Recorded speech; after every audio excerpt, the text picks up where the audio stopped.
In what was slated to be a perfunctory political dialogue, U.S. Congresswoman Jasmine Crockett experienced a profound and visceral exchange with President Ibrahim Traoré that brought her to tears.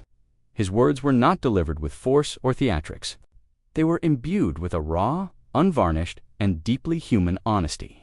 This unforeseen moment resonated with millions, transforming a standard televised segment into one of the most indelible moments in broadcasting history. The engagement was intended to be a straightforward, televised conversation. Congresswoman Jasmine Crockett had journeyed to Burkina Faso for an event her staff had described as a typical diplomatic interview. The expectation was for courteous responses, a discussion centered on West African security, and perhaps a few remarks on economic cooperation. The cameras began to roll, the set lights illuminated the space, and the studio settled into a cool and serene state. President Ibrahim Traoré made his entrance with a quiet dignity, extending a gentle handshake before taking a seat next to her. His demeanor was unassuming, his tone of voice soft. The interview commenced according to the established plan.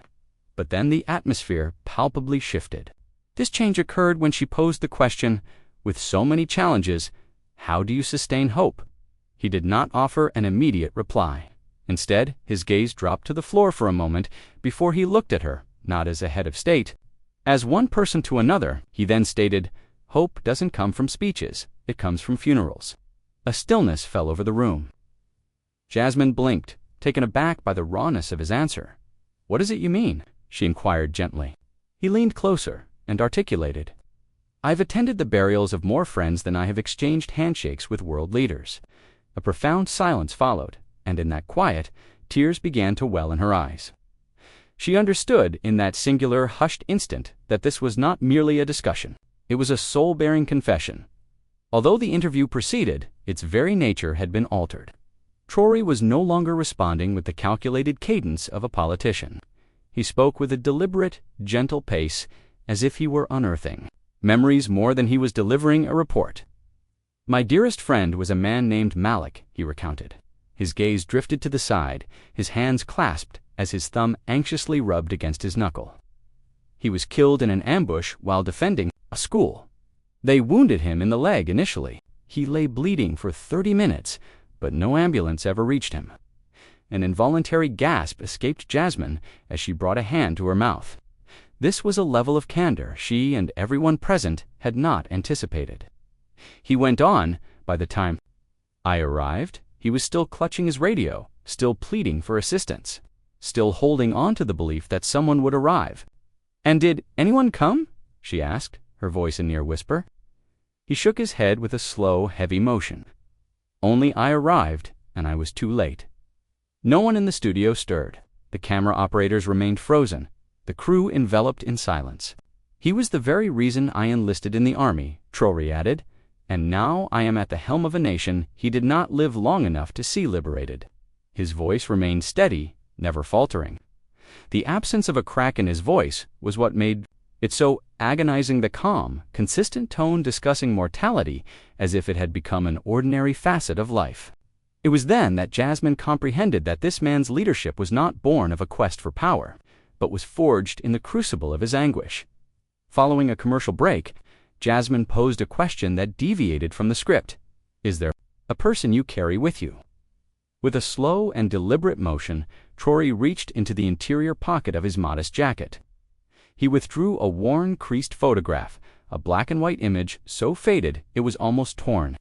It depicted 3 children, 2 boys and a girl, posed before a small mud-brick house.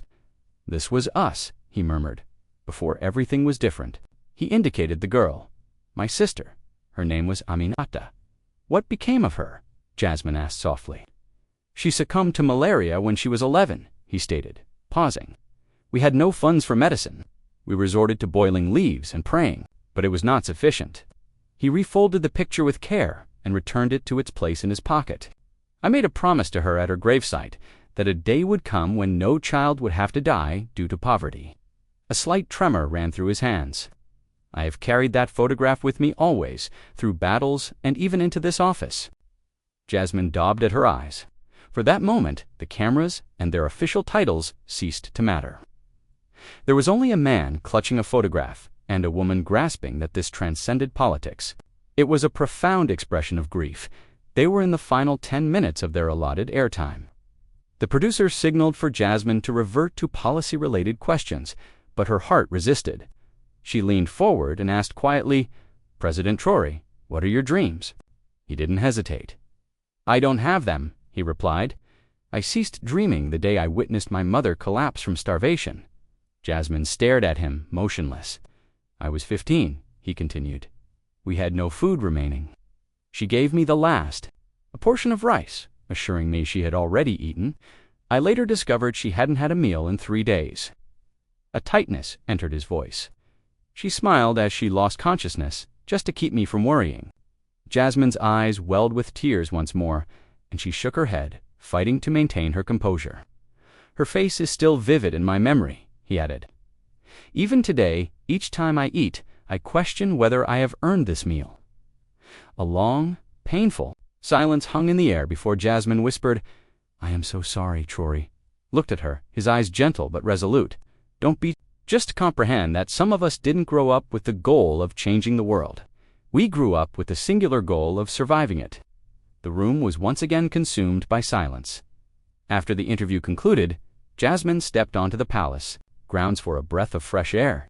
It was there that she noticed her, a barefoot girl, no more than 8 years of age, standing silently just outside the security perimeter. She was holding a small piece of cardboard inscribed with the words, "Can you give my mama a chance?" Jasmine was on the verge of calling an aide when Traoré materialized beside her. "She visits this spot every Friday," he explained softly. "What is her wish? She believes that if the president sees her, her mother will find employment. The mother launders clothes, but has been without a customer for weeks."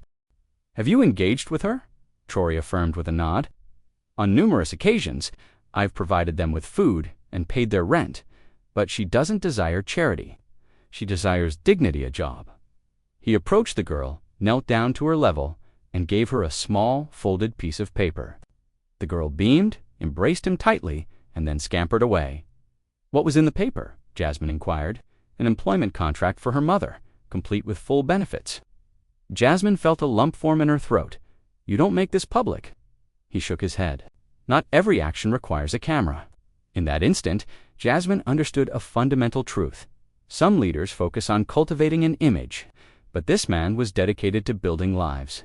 That evening, Jasmine received an invitation to dine in the president's private residence.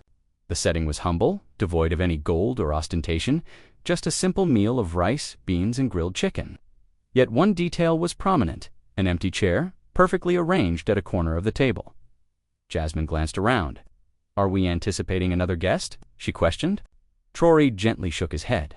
"That chair is for my brother Adama." She paused. "Where is he?" "He's gone. Taken during a raid when I was 17. I was meant to be with him, but I had left earlier to fetch water." His gaze rested on the empty chair. "He always sat in that spot, telling me stories as we ate." Jasmine's eyes grew glassy. "I reserved that chair for him, not as an act of sorrow, but as an act of memory.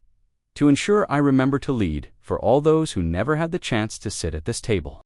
She gave a slow nod and, without speaking, moved her own seat to sit beside the vacant one, a testament to the fact that sometimes the most profound statements are made by setting a place for those the world has forgotten. On Saturday morning, Jasmine expressed a desire to see where Traoré was raised. He seemed reluctant initially, but then agreed. A brief car ride brought them to a modest dwelling of clay bricks on the town's periphery.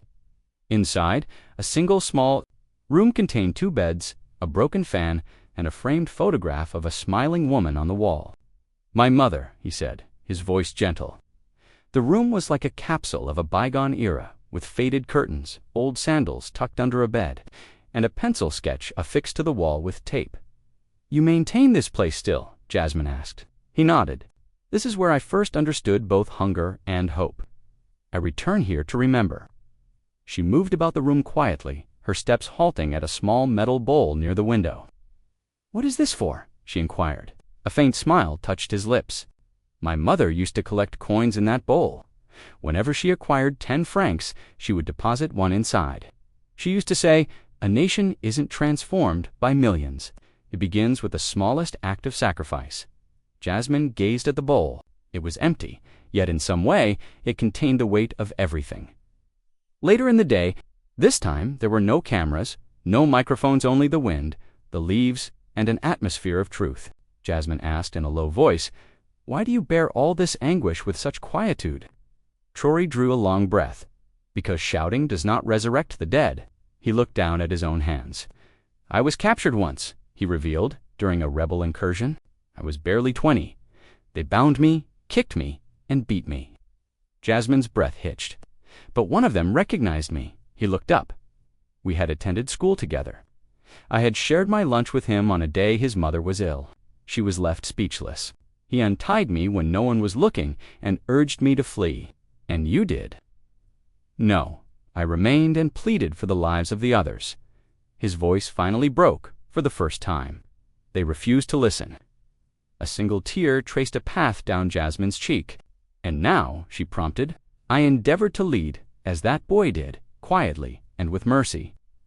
There was nothing more that needed to be said. Sometimes the most remarkable leaders are not defined by the hardships they endured, but by how they channel their survival to rescue others. That evening, back within the palace, Jasmine's eye was caught by a tiny pair of worn-out children's shoes displayed on a shelf behind the president's desk. She paused. "Do you have a child?" she ventured. Traoré slowly walked over, his hand gently brushing the shoes. "No," he responded softly. "These were the property of a boy named Idrissa." He took a seat. "I encountered him during a visit to a camp for displaced persons. He was 7, without parents, and without shoes only, 2 plastic bags fastened to his feet." He paused. "He presented me with those shoes, saying, 'You can journey farther than I can, Mr. President.'" Jasmine held her breath. She had to turn away, attempting to conceal her tears.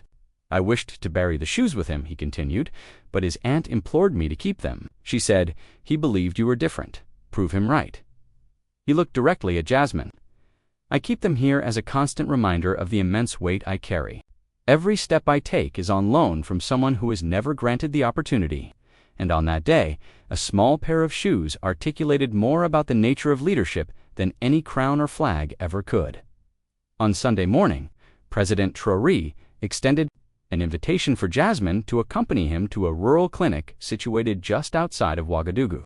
There was no media presence, no elaborate security details, 2 vehicles, and a quiet journey. The clinic itself was a small structure with a tin roof, cracked walls, and the pervasive smell of antiseptic inside. Jasmine observed a single empty bed amidst rows of ailing children. That bed once belonged to a boy named Thomas, Traoré stated, his voice little more than a whisper.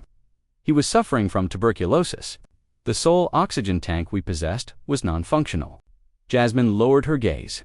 We requested a replacement from the capital. It came to ours too late. He gestured toward the ceiling fan, which was barely rotating. On that day, I came to a painful realization. Being president does not always grant you the power to save someone in time. Jasmine wiped a tear from her cheek with the back of her hand. "We have since repaired the tank and repainted the walls, but that bed," he paused. "Broken, it is about honoring those we lost while we were waiting." In that room, the silence was more profound than any speech could ever be. Later that day, Jasmine accompanied Traoré to a local prison, where he was slated to speak with inmates as an element of a rehabilitation initiative. He entered without ceremony, wearing a simple shirt and sandals instead of a suit. He was guided to a man sitting by himself in a corner. "This is Issouf," he introduced him. The man rose slowly. He was older now, with graying hair and a gentle, weary expression in his eyes. "We fought on opposing sides during a conflict many years ago," Traoré explained. "He was taken prisoner, and I was the one who gave the order for his detention." Jasmine's heart sank. "But today," Traoré continued, "he instructs other prisoners on how to read.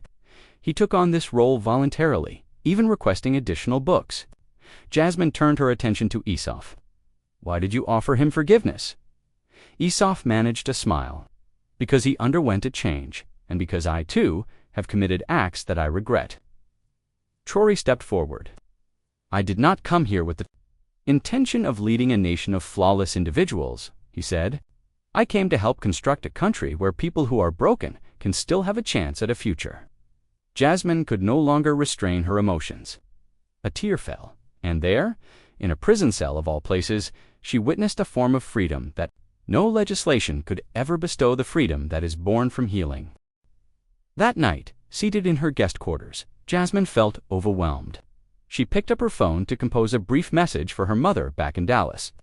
"Mom, I am at a loss for how to describe this trip. I have shed more tears in the past 2 days than I have in the last 2 years."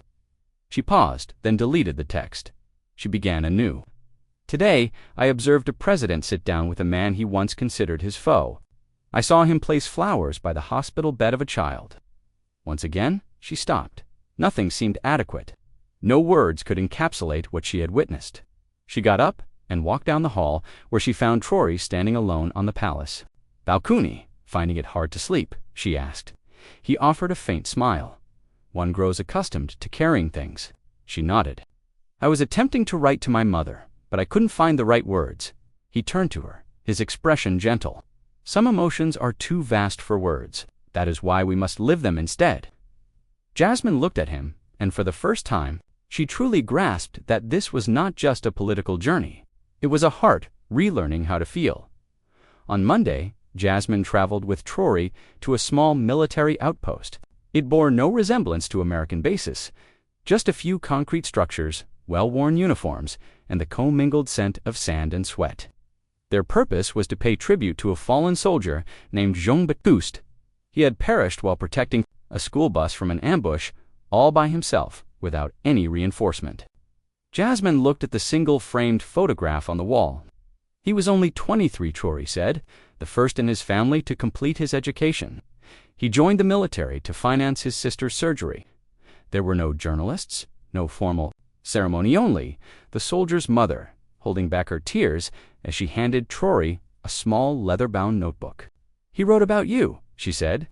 Traoré opened it to the final entry. It read, "If I should die before I see peace, tell the president that I never stopped believing he is the one to complete what we have begun." Jasmine turned away, her composure crumbling. Traoré clutched the notebook tightly. "I lead for individuals like him. I walk forward in their names." And in that moment, Jasmine understood why his silence possessed more power than 1,000 speeches. That evening, back at the palace, as Jasmine was getting ready for their farewell dinner, she heard quiet footsteps in the corridor outside her room. It was Traoré, a phone in his hand, his face pale and his shoulders slumped. She stepped into the hallway. "Is everything all right?" He gave a barely perceptible nod. "I just concluded a conversation with the father of a young girl who was abducted last night by militants in the north." Jasmine froze. I had given her my personal assurance of safety just 2 days ago. She was scheduled to begin school today. He passed a hand over his face. I urged him to have faith in me, that we were making headway. But now, all I can offer are words. Jasmine reached out and gently placed a hand on his arm. "You bear so much of this burden alone," she said. He did not refute it. "Every name, every face, every promise I was unable to fulfill. They don't simply vanish when the cameras are turned off."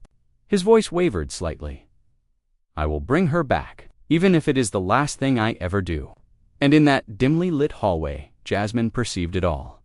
Not just the immense responsibility of leadership, but the profound pain of a man whose sole desire was to protect a child, and had been unable to. The farewell dinner was an exercise in simplicity: plantains, beans, and grilled fish. There were no other guests, just Jasmine, Traoré, and the palpable silence that lay between them. She was scheduled to depart the following morning, but a sense of incompleteness settled in her chest. As they rose to say their goodbyes, Jasmine stepped forward, hesitated for a second, and then, on impulse, she embraced him a firm, encompassing hug filled with shared pain, deep respect, and an emotion that remained unspoken. He was still at first, then slowly he reciprocated the embrace, placing a hand on her shoulder, his eyes closed. "I never anticipated feeling this intensely," Jasmine whispered. "Nor did I," he replied softly. They separated, and Jasmine, wiping her eyes, offered a sad smile. "Thank you for being so much more than a title." He nodded, "And thank you for seeing beyond mine." That night, as Jasmine lay in bed, sleep eluded her. Her thoughts were a collage of the boy without shoes, the empty hospital bed, the soldier's notebook, the faded photograph, the girl who was still missing, and a president who never once raised his voice yet had somehow managed to move the entire world. Jasmine's final morning in Burkina Faso was serene. On the drive to the airport, she asked Traoré if they could make a stop in the neighborhood, where the little girl with the cardboard sign had been standing. They found her there again, in the same spot, with the same scarf tied around her neck. But this time, her mother was standing beside her, tears in her eyes, wearing a clean apron. "She begins her new job today," Traoré said, doing laundry. For the presidential residence, the woman came forward and hugged him tightly. "No one ever saw us," she whispered, "but you did." The little girl presented Jasmine with a tiny flower crafted from paper. "For you," she smiled, "so you will remember. Burkina Faso." Jasmine knelt, tears welling in her eyes. "I will not forget, I promise." Traoré glanced at the girl, and then back at Jasmine. Sometimes aiding a single mother is a more potent act than enacting 100 laws. The girl waved as their car pulled away, and for the first time in a very long while, Jasmine Crockett felt that politics might just have a soul. On the flight back to the United States, Jasmine watched the unedited footage from the interview. There it was the moment she had posed an unplanned off-script question to Traoré. "Mr. President, what is one thing you wish the world understood about you?" He had paused before answering. "I am not striving for perfection. I am simply trying to be the kind of man of whom my mother would have been proud." Jasmine remained silent. The camera held its focus on his face steady.com and filled with a mixture of sorrow and strength. During post-production, she pleaded with the network not to edit out that segment. They broadcast it live, unedited. 4 days later, the internet erupted. Millions viewed it, and millions were moved to tears. News anchors lauded it as the most human moment in contemporary politics. Young men created videos stating, "This has fundamentally changed my perception of leadership." Mothers shared the clip with their sons, and educators showed it in their classrooms. And Jasmine, she stood at the back of a studio, her hands trembling as the clip aired. Because she knew that this was not just television, this was the truth. 3 days later, Jasmine placed a call to Traoré. The video had surpassed 50 million views. "I had no inkling," she said. "You have become a symbol." His voice came through the line, soft as ever. "I had no desire to become a symbol. I only wished to serve my people with love." A silence stretched between them before he added, "Ensure that the world does more than just discuss me. Let them remember the little girl, the soldier, the boy without shoes, the man in the prison. Those are the stories that truly matter." Jasmine wiped away her tears once more. "Thank you, Ibrahim, for what? For demonstrating to us all that quiet strength is, in fact, the most powerful voice of all." That night, she posted a photograph of the paper flower resting next to her microphone. She captioned it, "In a world saturated with noise, one man spoke with softness, and the world finally chose to listen. Now, it is your turn. If this story resonated with you, if it brought tears to your eyes, if it served as a reminder of the power of kindness and authentic leadership, please like this video, leave a comment below which part moved you the most, and do not forget to subscribe so we can continue to share stories that bring humanity back into the spotlight. Let's make the world listen to hearts, not just headlines. Thank you for watching.